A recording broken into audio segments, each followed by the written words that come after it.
was if someone comes out in a certain formation, then we're gonna check the front to a certain thing, and we're gonna check the secondary to a certain thing.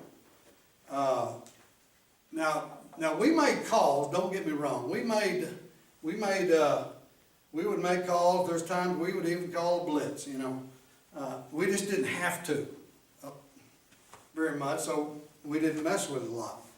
But now, there have been some years where we had to rely more on some pressure, more on some things, but we just didn't have to do that.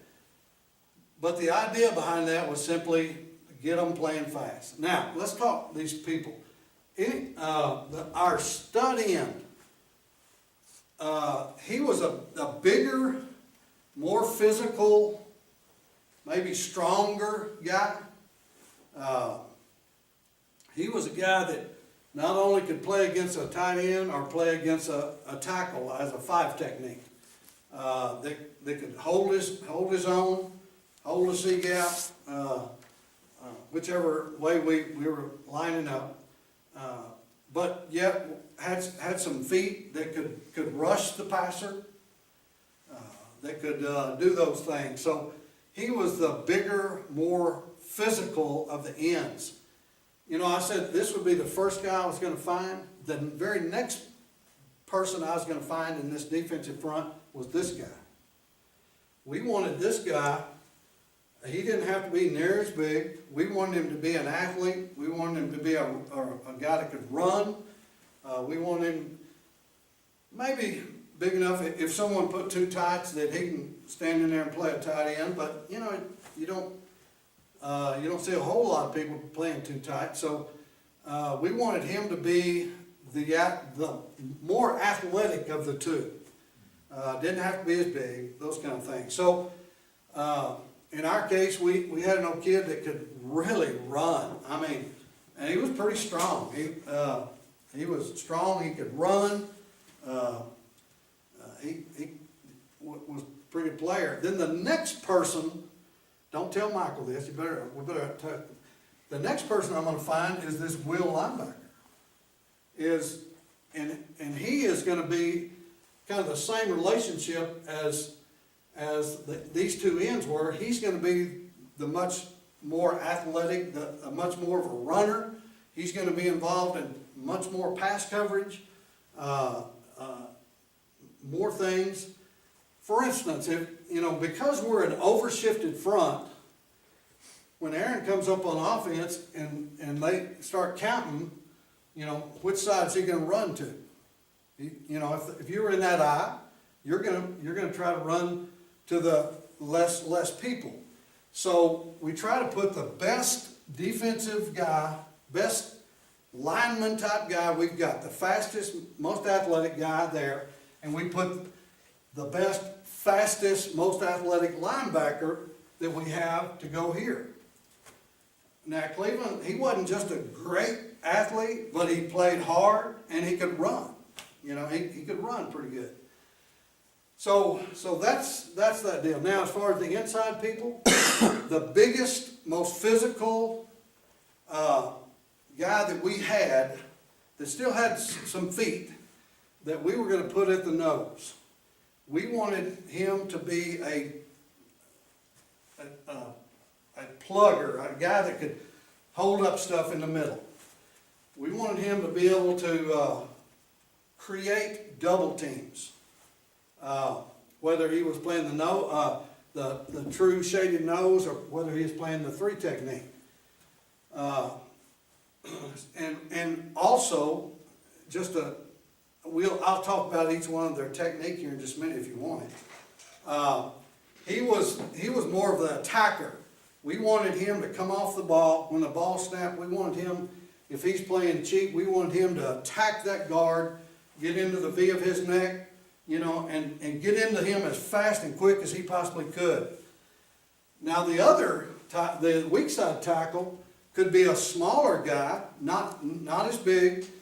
We wanted him to be much quicker. So you're going to see all the quickness, the quickest side we had was over here to the weak side because we're overshifted. But we wanted him to be a guy that was still strong enough to take on people, but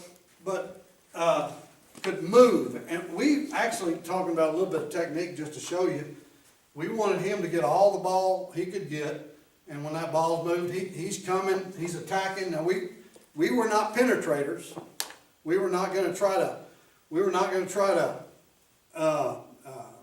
rip through a guy and get upfield as far as we could. In fact, we always talked about a yard behind the offensive line feet. We said there's a cliff, and if you pass that point, you're fixing to fall off that cliff with no return. And where you're gonna end up when you fall off that cliff is standing by the sideline with me, you know, because I thought, and I still think, that if they penetrate, that they're easy to trap, they're easy to influence, they're easy, you know, sometimes I've seen times where you don't even have to block them because all they're doing is running upfield. So we didn't want them to run by anybody. This position, we didn't want him running, you know, try to beat this guy and get through there or whatever. We wanted him to get into him, take him on, lock him out, and hold that big gap if this was the case or whatever. Now this position, because he was a little bit lighter, but had better feet, maybe a little more athletic, he was a read guy. In fact, sometimes we'd back him off a little bit. Now this is where I think we're different than most people.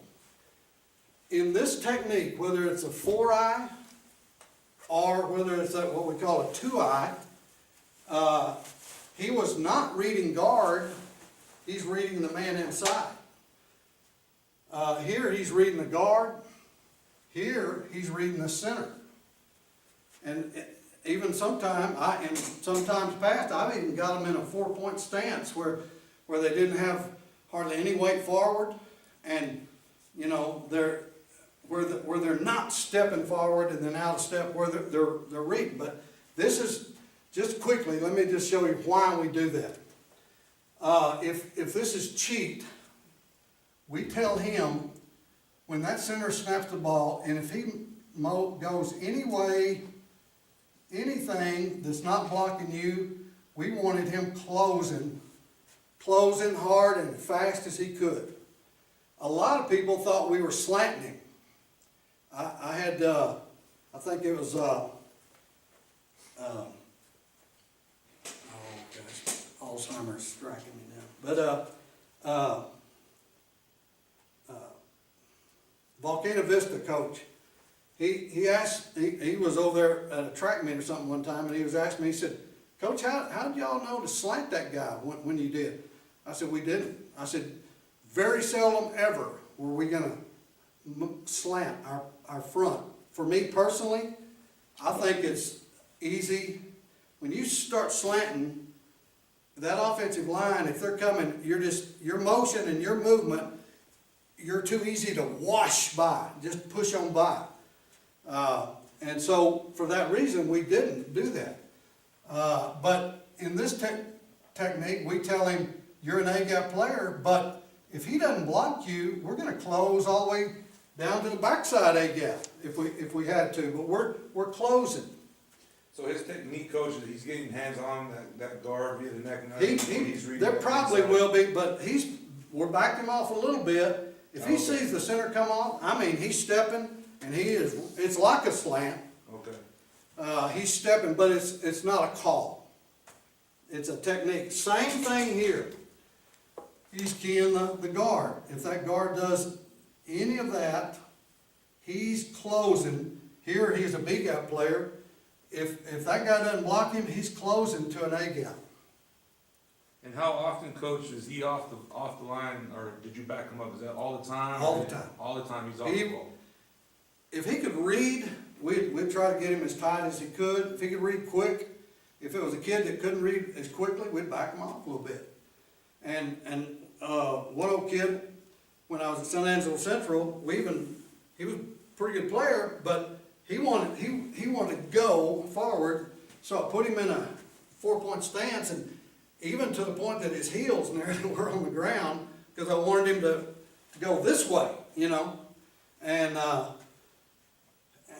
and like I say, backing him off and doing it. Perfect to I just back off thought like that. that. Marcus is. So, you would be totally shocked the number of plays this guy makes when the play goes this way. I mean, it's just unbelievable. So, now, if this guy comes out and blocks him, you know, I mean, he blocks down on him, then we're gonna take him on and we're gonna hold Big Gap and, you know, we're gonna fight like crazy and do all that stuff. Now, here's where it all ties in on this side. He's keying tackle. If the tackle blocks down, he's shuffling down as tight as he can get. If this thing went that way, like that, he's closing, he's shuffling down, and he's not gonna penetrate. All he's doing, he's shuffling, he's closing it down, and he's looking. He's trying to see what's happening. And if nothing's happening, then he's gonna continue down behind the line of scrimmage, and he's gonna try to run it down. But he's checking before he runs. All right? So if it's zone read, you're teaching your guy to wait till he That's gives right. it and That's then right. chase. Now, here is, you know, like we said, he's gone there, he's closing, he's shuffling down. Our will is going to read guard also.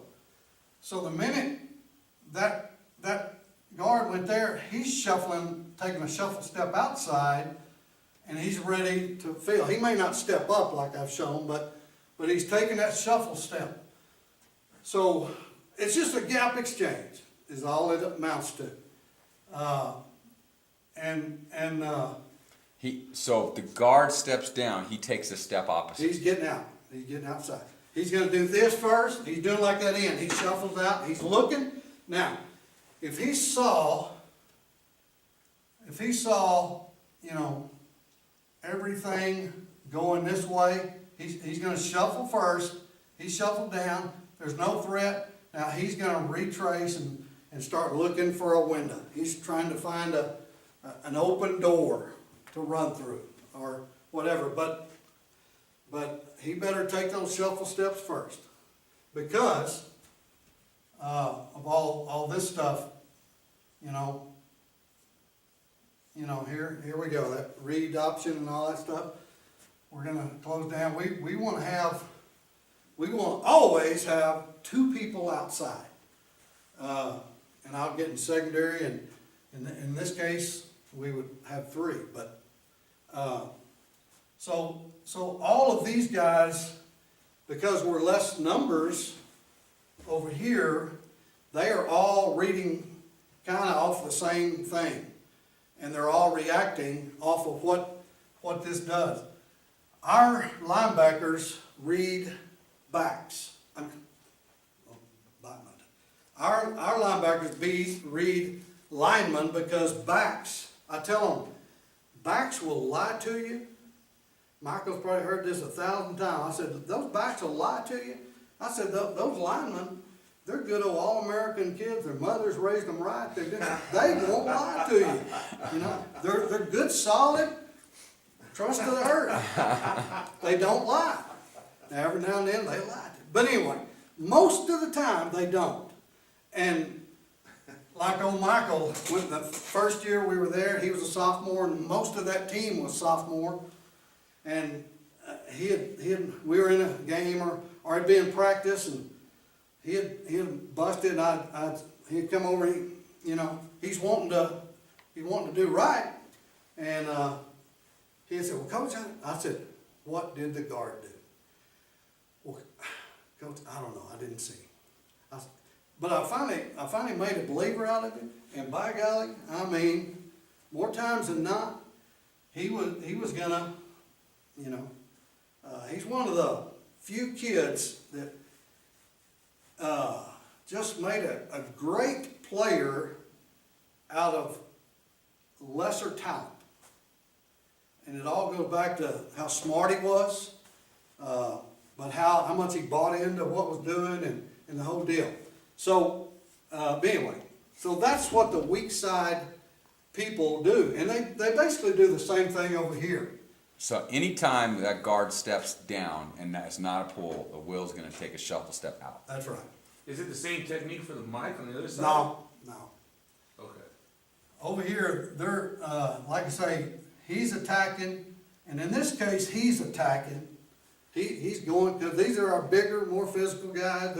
They're coming off, they're getting into their people, and they're taking on. If you're the mic, he's keying that guard as well. If that guard did that, he better be hauling ass. I mean, he better be getting there as fast as he can, because that's his key. So that Will, that's his rule regardless for anything. Anytime he gets that down block, That's he's right. gonna shuffle out. He's shuffling. Now, he may shuffle. It may be that long, and he Right. realize, then he goes and plays. Right. But if we don't do that, then all those combo blocks and all that stuff that's coming around, he gets caught, so we're gonna always get him on the edge if that's what the blocking scheme dictates. So, Oh, Coach, I have a question. Okay, so your Mike gets a down block and he just fills now. What if it's like a counter scheme? And he gets all down blocks and he just he fills. starts, we tell him this, and we work this a lot. If he gets that, he starts and that thing clogs up. I mean, all the door, it closed off. Then he's gonna stop, and now he's fixing to retrace and he's going, he's running. Does your other backer call the pull to him? Yeah, we talk to each other. We'll holler, he'll say, pull, we try to get them to communicate and talk as much as they possibly can. When we first started, it was like pulling teeth, secondary wise, and front wise. But then they figured out, hey, this is what we gotta do. This helps us, and it helps each other. And so the communication just greatly improved once they figured out that they gotta help each other. It kind of goes back to that team deal. We're all in this battle together. We better help each other as much as we can. And I have another quick question. We have a D lineman. He's the best I've ever coached. Mm-hmm. He's really good, and we've played him at that Sam position. Because what you're explaining is basically what our base is. Right. We played him at that. I don't know what the S position. Right. But that's our stud. the strong We call him end. stud. Just because he was on the strong side. We didn't want to say strong because we call it strong. We've moved him around against different teams, though. Yeah. Some like Berlin was heavy Right. downhill Right. veer and dive, and we put him in nose guard so he could play Right. both sides. I mean, we moved him around. Yeah. Where would you suggest? I mean, he's what, probably 240. He's probably 6 foot, 240. He's a Can good run. athlete. The way you Run. describe your strong Uh-huh. or your stud, that's him. Uh-huh. That's who that kid is. We had a guy that he wasn't real tall. He was probably 5'10", but he was the strongest kid we had. I mean, he could bench press the world, and he had really good feet. He wanted to be a back in a lineman body, but he had great feet, and so he ended up being a really, really good player for us, especially with the spread stuff, and he's out on the open side unless we call strong, and he was a 5 technique, but still he was on the edge, and he was fast enough to be a good rusher, and I'll talk about rush in a minute. Kind of a little different than most people think, I guess, but just to tell you, our rush, we depended on these two guys to come. We didn't want these guys to come off ripping, and go make we wanted them to take them, and we wanted to push it right back into the quarterback's face. Because, how many times, do natural lanes create when one guy rips this way, he's trying to get around, that guard takes him around, and this guy, and all of a sudden there's just a gaping gap in there.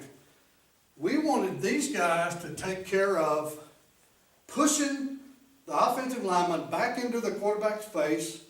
They were gonna take care of draws, and it ended up, we played it so much, we practiced it so much, they become great at playing screens. Because when the guy left, they'd leave. Yeah, and because they're not trying to get off of him. And then, how when they do it, they just ran with him. And especially this guy, it was nearly impossible to run a screen. He was gonna be right in the middle of it. This guy got pretty good at it, even though we wanted him coming, but he would read it. He intercepted one, ran it for a touchdown. He's the guy that, on the onside kick. Yeah, he got the onside kick and ran it back. Went for a touch, he's just that type of guy that could run. He could go. Do you ever, I never saw you guys, do you ever twist your linemen? We didn't, because we didn't have to. We used to, we have done it. We would, especially in Chief, we would start him out and start it, him, and once he made a move here, then come under, we call it, X, and I don't know what we used to do it, that stuff. We played Berlin this year, and their twists weren't even good, but they caught Right, people habits. right. Even us. I think it all goes back into how they're taught. If they immediately do it, Yeah. you're an offensive lineman. You teach those Even guys. Berlin would immediately do it, and Really? they'd still screw teams up with it. Right. There were a few Yeah. times our guys got screwed up with it. We would twist these guys, have him make a move, come under, and he'd come out. The only thing, sometimes contain didn't get real good, we'd twist these two guys. We've done That's what I was that. gonna ask you. Do you let your Sam and your end come back under on their pass rush, or do they have to go outside? We tell these guys, like I said, we want that push. Now, we tell these guys, we want contain first.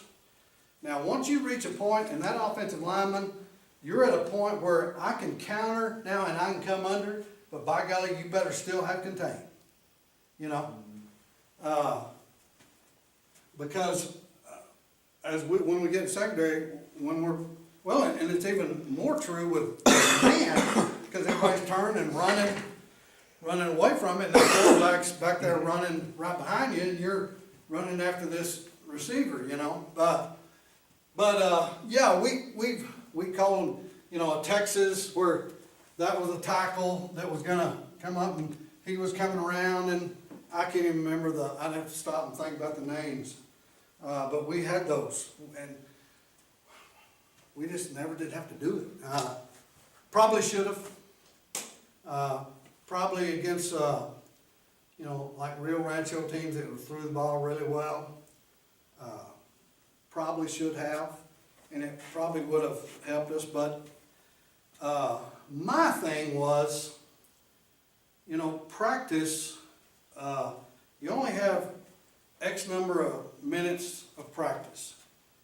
And the more of that stuff you put in, the more, you've got to practice it, And so the more you have put in, then the less reps you're getting and seeing their offense doing, where you're trying to play technique. That's why I don't know how people practice that run 20 different fronts.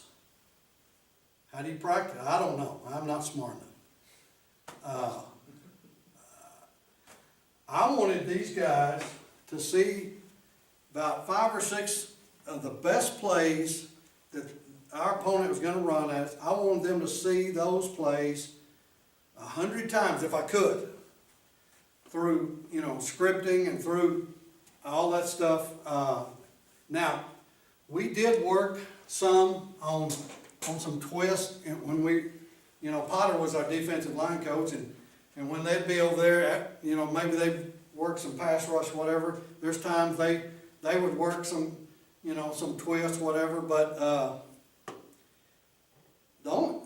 we really we had so much luck with these guys putting pressure here and these guys pushing it up front. And a lot of the, now, there were times the quarterback could kind of find an alley there, but not a lot. We were scared with your guy. Can't remember his name.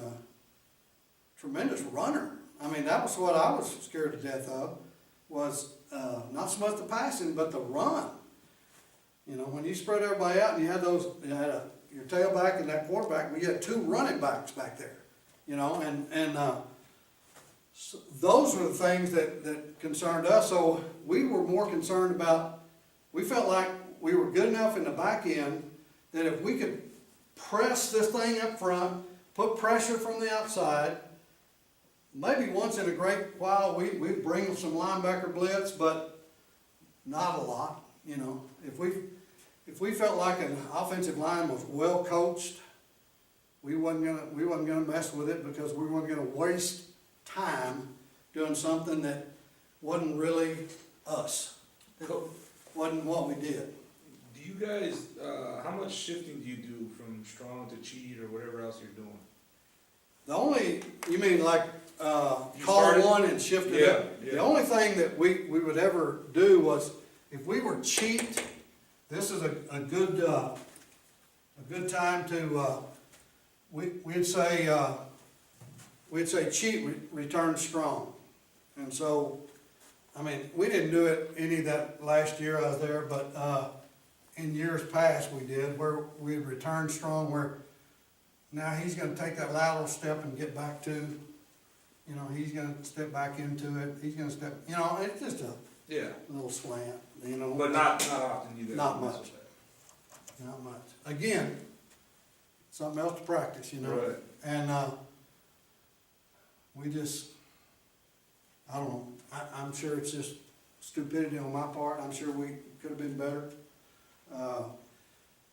But I felt like, again, I wanted our kids to see reps, as many reps at running at them from where they'd be taking this thing on to where they felt really, really, really comfortable playing stuff.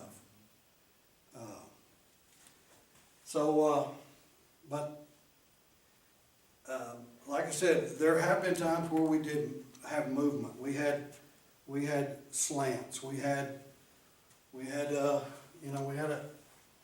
little, what we call an egg stump, where he'd slant inside and he'd come outside. You know, Coach, what would make you call one of these over the other? formation. So you weren't gonna just say, hey, you know, if we feel like cheat's gonna work this week more than. Oh, depending on the team. It was all game planning.